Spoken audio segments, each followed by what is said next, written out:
पिछले वीडियो में मैंने आपको प्रोनाउन के डिफिनीशन के बारे में और प्रोनाउन के कितने भेद होते हैं उसके बारे में बताया था। आज मैं आपको इस वीडियो में बताने जा रहा हूँ कि पर्सनल प्रोनाउन किसको कहते हैं।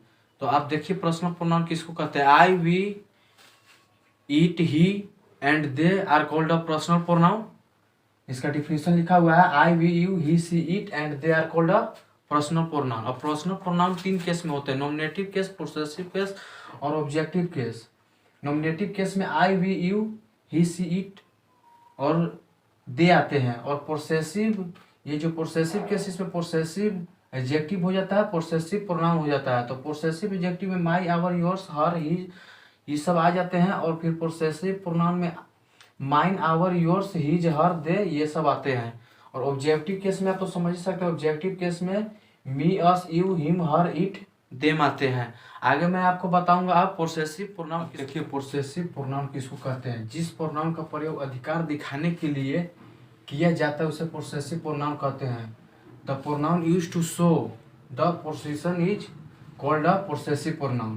देखिए पोसेसिव प्रोनाउन उसको कहते हैं जिसमें हम अधिकार दिखाने के लिए प्रयोग करते हैं। अधिकार दिखाने का मतलब क्या है।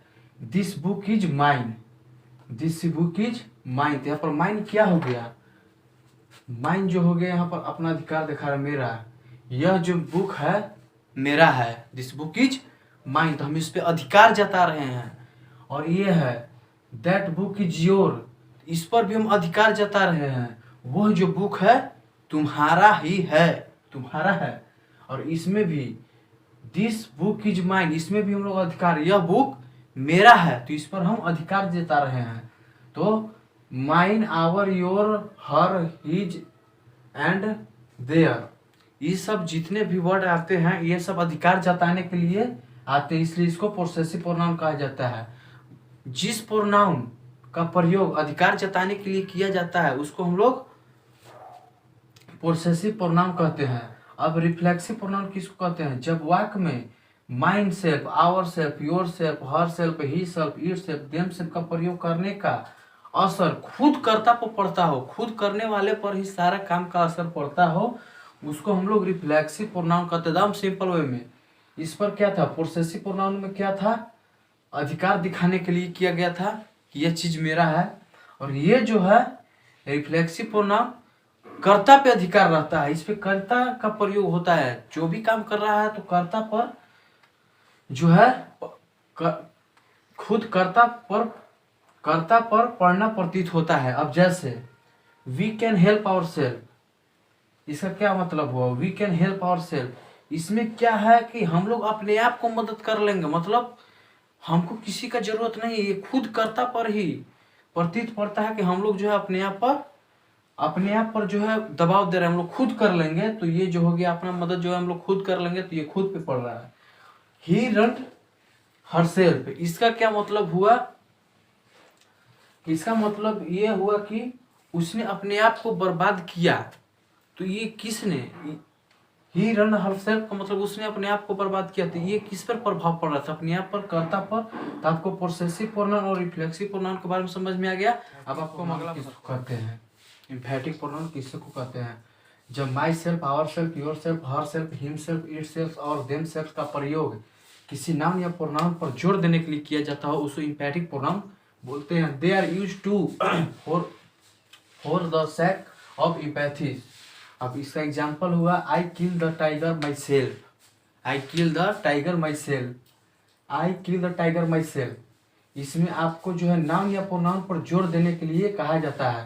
देखिए एम्पैथिक प्रोनाउन उसको बोलते हैं जब my self, our self, your self, them self, him self, it self का प्रयोग किसी नाउन या प्रोनाउन पर जोर देने के लिए किया जाता हो, किसी नाउन या प्रोनाउन पर जोर देने के लिए किया जाता हो, मतलब उस पर जोर दे रहा है कि वो जो खुद ही कर रहा है।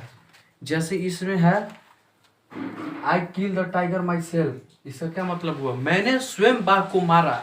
तो इस पर मैंने स्वयं, मैंने यानी कि मैंने क्या है, नाउन है या नाउन। देखिए नाउन या प्रोनाउन पर जो है जोर देता है, ये प्रोनाउन में आ गया, प्रोनाउन में आ गया, नाउन नेम होता है, ये प्रोनाउन में आ गया। तो मैंने जो है बाघ को स्वयं मारा, तो ये मुझ पर जोर डाल रहा है। तो एम्फैटिक प्रोनाउन का वही होता है कि जो नाउन या प्रोनाउन पे जोर डालता है उसको एम्फैटिक प्रोनाउन बोलते हैं।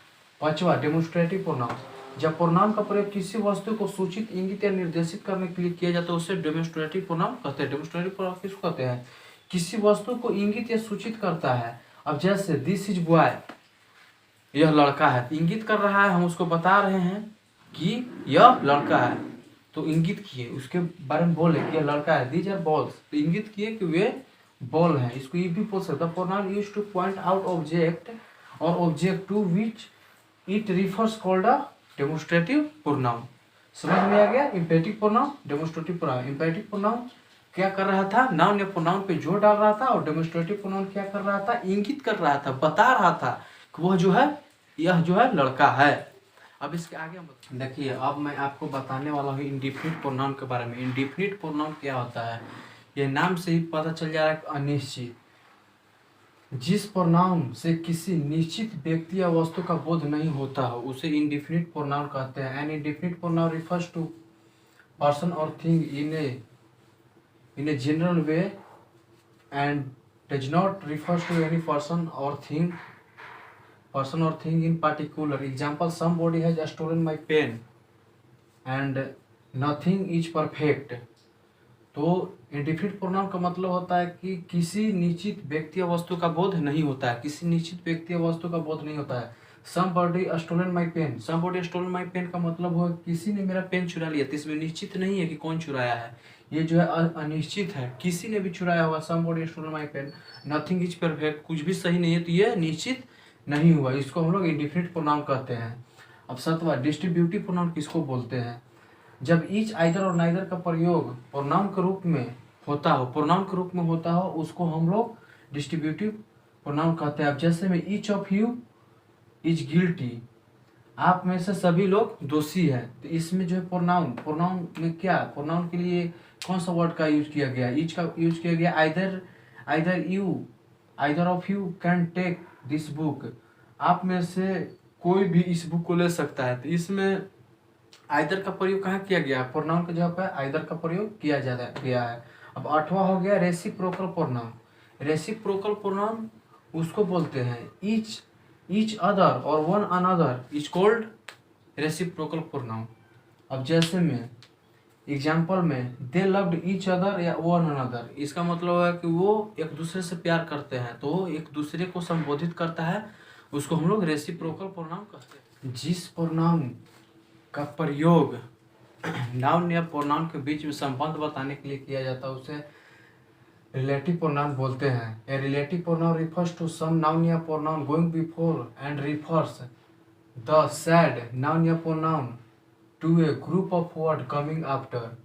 रिलेटिव प्रोनाउन वाक्य में आने से पहले प्रयुक्त किसी नाउन या प्रोनाउन के बदले में आकर उस नाउन या प्रोनाउन का पुनरुक्त करके रोकता है और उस नाउन और प्रोनाउन का संबंध अपने से आगे आने वाले शब्द के समूह से जोड़ता है। देखिए नाउन या प्रोनाउन जो है आने वाले शब्द को एक दूसरे का संबंध बताता है, उसे रिलेटिव प्रोनाउन बोलते हैं। और इंट्रोगेटिव प्रोनाउन किसको बोलते हैं? The pronoun is used to asking a question is called a interrogative pronoun. जिस प्रोनाउन का प्रयोग प्रश्न करने के लिए किया जाता है उसे इंट्रोगेटिव प्रोनाउन बोलते हैं। अब देखिए इंट्रोगेटिव प्रोनाउन का एग्जांपल हो गया what is your father name, तो इसमें जो वर्ड जो है शुरू में आ रहा है, तो या व्हाट इज योर नेम, जिसमें मतलब व्हाट, हुज, व्हिच, वेयर ये सब पहले आ गया, ये सब इंट्रोगेटिव प्रोनाउन हो गया। और जिसमें व्हाट, हुम, हुज, व्हिच, दैट ये जो है किसी को जोड़ने के लिए, किसी अगले जो है सेंटेंस को जोड़ने के लिए प्रयोग किया जाता है, उसे रिलेटिव प्रोनाउन बोलते हैं। और 10वां में जो है किसी को प्रश्न करने के लिए जिस प्रोनाउन का यूज किया जाता है उसे इंट्रोगेटिव प्रोनाउन कहते हैं। तो आप समझ गए होंगे प्रोनाउन के 200 भेद के बारे में कि 200 भेद का क्या क्या प्रमुख काम है। और अगले वीडियो में हम आपको एडजेक्टिव के बारे में बताएंगे, तो वीडियो को स्किप ना करें, पूरा वीडियो को देखें और लाइक, सब्सक्राइब और कमेंट भी करें, और आपको तभी समझ में आएगा वीडियो।